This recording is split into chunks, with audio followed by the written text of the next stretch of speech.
इस्लामी तारीख की सबसे फैसलाकुन और एक अजीम फतूहात में से जंग हत्तीन भी है, जो 4 जुलाई 1187 को लड़ी गई।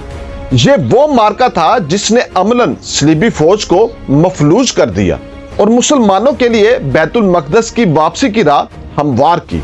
इस जंग में सुल्तान सलाहुद्दीन अय्यूबी की हिकमत अमली, सब्र इस्तकलाल और शुजात ने तारीख का रुख बदल दिया। और यह सिर्फ एक अस्करी कामयाबी नहीं थी, बल्कि इसने आलम इस्लाम के सियासी, रूहानी और तहजीबी पहलुओं पर भी गहरे असरात डाले थे। 12वीं सदी के वस्त तक सलीबी रियासतें, जो पहली सलीबी जंग 1099 में मशरक़ वुस्ता में कायम हुई थी, अंदरूनी तौर पर कमजोर पड़ चुकी थी। बैतुल मकदस, अंताकिया, तुराबलस और एडिसा की रियासतें आपस ही में इख्तलाफात का शिकार थीं। सलीबी अशराफिया के दरमियान ताकत की कशमकश, जाती मफादात और क़यादत की कमी ने उन्हें सियासी तौर पर कमजोर कर दिया था। और दूसरी तरफ मुसलमानों में भी तकसीम मौजूद थी, लेकिन सलाहुद्दीन अय्यूबी ने अपनी गैर मामूली बसीरत और हिकमत अमली से मिस्र और शाम को एक मरकज पर मुतहद कर दिया था। उनका सबसे बड़ा कारनामा यही था कि उन्होंने मुख्तलिफ मुस्लिम अमारात और कबाइल को यकजा कर दिया था और सलीबियों के खिलाफ एक मुतहदा महाज बनाया। जंग हत्तीन की बराह रास्त वजह सलीबी सरदार राउनाल्ड ऑफ शातेलोन के इश्ताआल अंगेज इकदामात थे। उसने कई बार मुसलमानों के काफिलों पर हमले भी किए, हत्ता के हाजियों और मक्का व मदीना जाने वाले तजारती काफिलों पर भी हमला किया। उसने ये तक धमकी दी कि वो खुद मक्का व मदीना पर हमला करेगा और खाना काबा को तोड़ डालेगा। और इन वाक़यात ने सुल्तान सलाहुद्दीन अय्यूबी को मजबूर कर दिया था कि वो मजीद अब सब्र ना करे और फैसला कुन जंग के जरिए सलीबियों को सबक सिखाएं। 1187 के अवाइल में सलाहुद्दीन अय्यूबी ने अपनी फौज को शाम और उर्दन के इलाकों में मुनज़्ज़म किया। उन्होंने एक बड़े लश्कर की तैयारी की, जिसमें मिस्र, शाम, हिजाज और दीगर मुस्लिम खित्तों से आने वाले मुजाहिदीन शामिल थे। और उनकी फौज की तादाद तकरीबन 60,000 बयान की जाती है, जिनमें से एक बड़ा हिस्सा माहिर घुड़सवारों और तीरंदाजों पर मुश्तमिल था। और दूसरी तरफ सलीबी फौज का दारोमदार यूरोपी नाइट्स और मुकामी फौजियों पर था, जिनकी तादाद तकरीबन 20,000 के करीब बताई जाती है।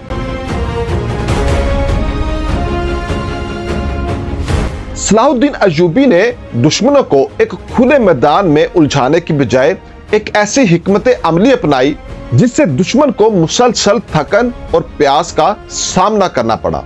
उन्होंने तिब्रिया के करीब सलीबी इलाकों पर हमला किया ताकि दुश्मन अपनी फौज को वहां लेकर आए।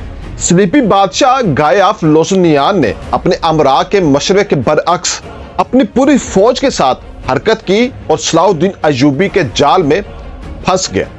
3 जुलाई 1187 को सलीबी फौज तिब्रिया से निकलकर हत्तीन के इलाके की तरफ बढ़ी। मौसम निहायत गर्म और खुश्क था और मुसलमान फौज ने इर्द गिर्द के चश्मों और पानी के जराए पर कब्जा कर रखा था और सलीबी फौज मुसलसल सफर और गर्मी के बायस शदीद थकन और प्यास का शिकार हो गई थी। सलाहुद्दीन ने अपनी फौज को हुक्म दिया कि वो दुश्मन पर हल्के फुल्के हमले करे और तीर अंदाजी से उन्हें कमजोर करे ताकि वो आराम ना कर सके। और इस हिकमत अमली ने सलीबियों को पूरी रात बेचैन रखा। अगले दिन सलाहुद्दीन अय्यूबी ने अपनी फौज को मुनज़्ज़म अंदाज में हमले के लिए तैयार किया।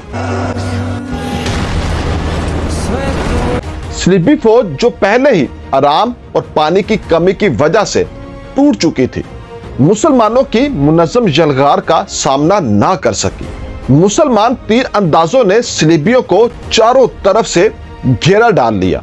सलीबी फौज ने कई बार भरपूर कोशिश भी की कि वो पानी तक पहुंच जाए, लेकिन सलाहुद्दीन अय्यूबी ने अपनी हिकमत अमली से उनका रास्ता बंद रखा।